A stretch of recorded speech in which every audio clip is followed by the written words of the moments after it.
গঙ্গা ভাঙনের সমস্যাকে জাতীয় বিপর্যয় বলে ঘোষণা করতে হবে, যারা ক্ষতিগ্রস্ত তাদের পুনর্বাসনের ব্যবস্থা করতে হবে।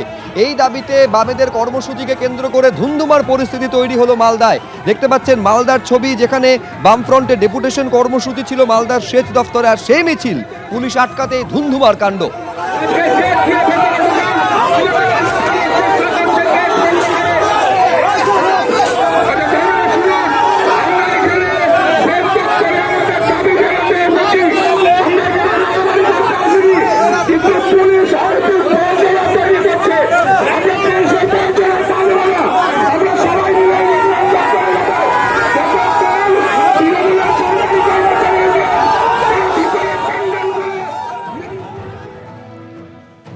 পরের খবরে আসবো, পদ্মার ভাঙনের জেরে তলিয়ে গেল বিএসএফ এর আউটপোস্ট। নদীগর্ভে তলিয়ে গেল বিএসএফ এর আউটপোস্ট। ঘটনাটি ঘটেছে মুর্শিদাবাদের ভগবান গোলায়। সকাল থেকে নির্মলচরের পাতিবোনায় নদীর ভাঙন হয়। ভাঙনে বিলীন হয়ে যায় ভারত বাংলাদেশের সীমান্তে পদ্মার ধারের আউটপোস্ট। এই আউটপোস্টে সীমান্ত পাহারার কাজ করতেন বিএসএফ এর জওয়ানরা। ভাঙন শুরু হতেই আউটপোস্টের বৈদ্যুতিক সরঞ্জাম সরিয়ে নেওয়া হয়।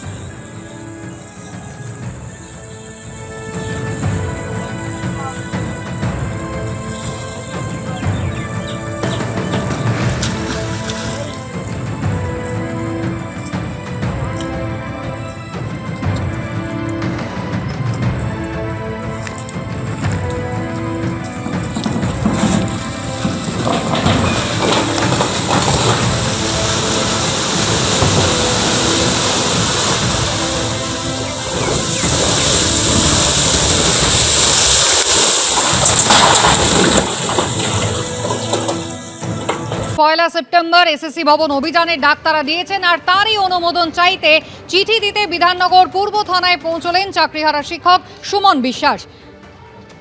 পয়লা সেপ্টেম্বর চাকরিহারা শিক্ষকদের এসএসসি ভবন অভিযান রয়েছে, আর বিধাননগর পূর্ব থানায় তারই অনুমতি চেয়ে চিঠি দিয়েছিলেন চাকরিহারা শিক্ষকরা।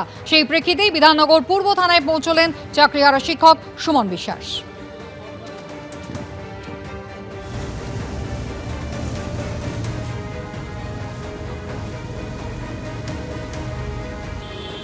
ঐশী মুখোপাধ্যায় আমাদের প্রতিনিধি রয়েছেন। ঐশী, কি কারণে আজকে পৌঁছলেন চাকরিহারা শিক্ষক?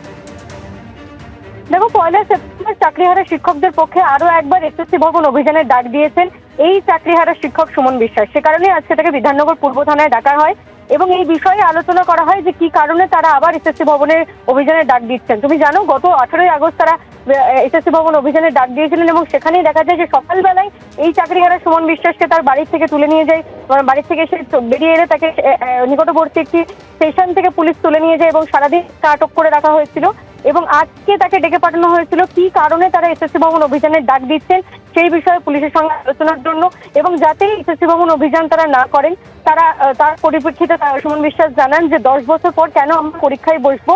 সুপ্রিম কোর্ট ফ্রেশ সিলেকশনের কথা বলেছে, আমরা নিশ্চয়ই ফ্রেশ সিলেকশনে বসবো, কিন্তু আরো 3 মাস পরীক্ষার জন্য প্রস্তুতির জন্য সময় দিতে হবে তাদেরকে। এই মর্মেই তারা এসএসসির চেয়ারম্যান এবং মুখ্যমন্ত্রীর সঙ্গে বৈঠকে বসতে চান এবং আলোচনার দাবি জানিয়েছেন তারা। সে কারণেই তারা 1 সেপ্টেম্বর আন্দোলনের ডাক দিয়েছেন এবং আবার তারা এসএসসি ভবন অভিযান করবেন এই জানিয়ে এসেছেন। তবে পুলিশের পক্ষ থেকে কিন্তু এই বিষয়ে আলোচনা করা হবে বলে জানানো হয়েছে। এখনো পর্যন্ত কোনো অনুমতি মেলেনি। আজকে তাকে এই কারণে বিধাননগর